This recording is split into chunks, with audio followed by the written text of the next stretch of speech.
పశ్చిమ గోదావరి జిల్లా భీమవరం నియోజకవర్గం వీరవాసరం మండలం రాయకుదురు గ్రామంలో గుడాల వారి వీధిలో జరిగిన భారీ అగ్ని ప్రమాదం స్థానికులు ఫైర్ సిబ్బందికి సమాచారం అందించగా హుటాహుటిన ఫైర్ సిబ్బంది ప్రమాద స్థలానికి చేరుకుని మంటలు ఆర్పారు.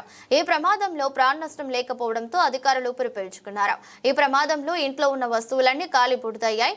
బీరువా లాకర్స్ లో ఉన్న నగలు సైతం నామరూపాలు లేకుండా తయారయ్యాయి. ఈ ప్రమాదంలో భారీగా ఆస్తి నష్టం జరిగింది. కట్టుబట్టలతో రోడ్డున పడి బాధితులు అధికారులు పాలకులు అందుకుంటారని ఎదురు చూస్తున్న బాధితులు